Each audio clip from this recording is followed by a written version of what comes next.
Doctor صاحب نے بہت خوبصورت انداز میں بہترین طریقے سے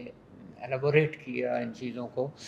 لیکن میرا خیال ہے کہ انہوں نے اس طرف توجہ نہیں دی۔ میں ایک توجہ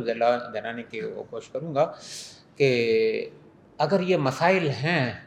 اور سب کو پتہ ہے کہ ہیں تو who will bell the cat؟ اب ان مسائل کو حل کرنے کے لیے ہمارے پاس ان وجوہات کے ان کے جوابات بھی ہیں، ان کے ہمارے پاس وہ وسائل بھی ہیں، سب کچھ ہے الحمدللہ ہمارے پاس۔ میں نے خود اپنی ان آنکھوں سے خود پہاڑوں سے سونا نکلتے ہوئے دیکھا ہے، پاکستان میں تیل نکلتے ہوئے دیکھا ہے، گیس وہ تو سب استعمال کرتے ہیں، وہ تو دیکھ رہے ہیں۔ اب ان چیزوں کو کیٹیگرائز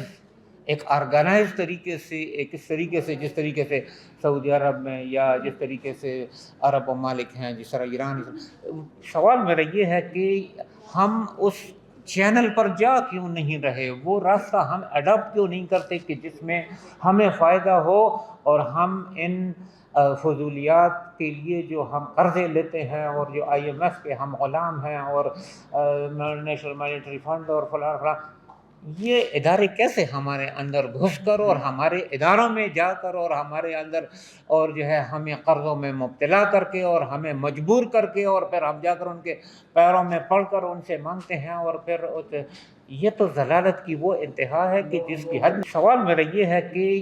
ہم اس چینل پر جا کیوں نہیں رہے، وہ راستہ ہم اڈاپٹ کیوں نہیں کرتے کہ جس میں ہمیں فائدہ ہو، اور ہم ان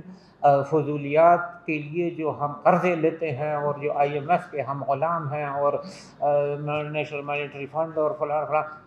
یہ ادارے کیسے ہمارے اندر گھس کر اور ہمارے اداروں میں جا کر اور ہمارے اندر اور جو ہے ہمیں قرضوں میں مبتلا کر کے اور ہمیں مجبور کر کے اور پھر ہم جا کر ان کے پیروں میں پڑ کر ان سے مانگتے ہیں، اور پھر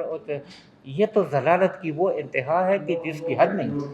تو یہ چیز جو ہے یہ کیوں ہے اور اس کی طرف کیوں نہیں آیا جا رہا؟